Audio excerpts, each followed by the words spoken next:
حد نظامية أنا واحد نظامية عادية قيمة له ويحكاد لي قاب كله هجيو أما الله ما عمليه اسمياش سمينيو كل دين عيب بدن بالجيجيا أنا لكن واحد كيجي دينعة تكنولوجيا واحد كل كم أعرق regulation كا طيب إلكترونية أما تكنولوجيا صار له ساعتين من كائن هذا نقطة air condition كا ما هذا نقطة ventilation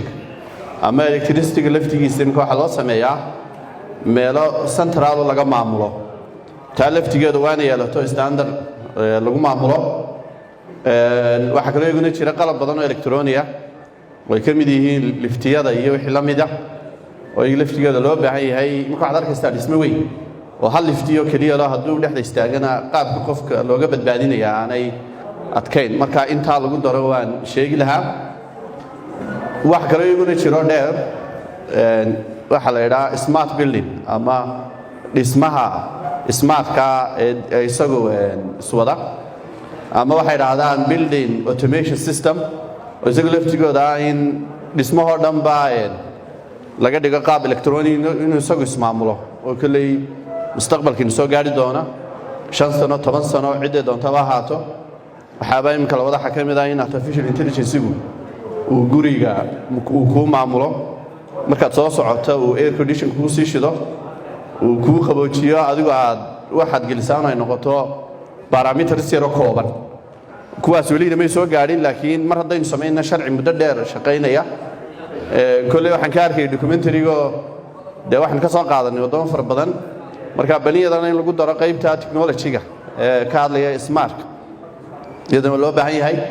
waxa kale iyadoo muhiim oo meesha aan ku arag waxa weeye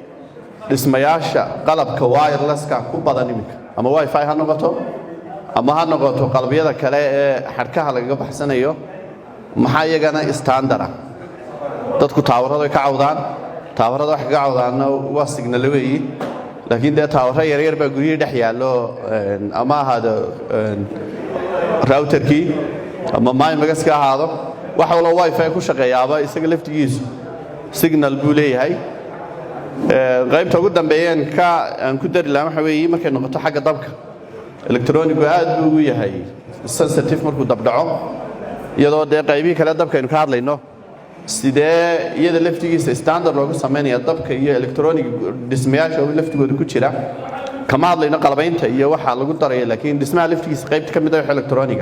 maxaa dabka laga daray laftigooda waa inta jirta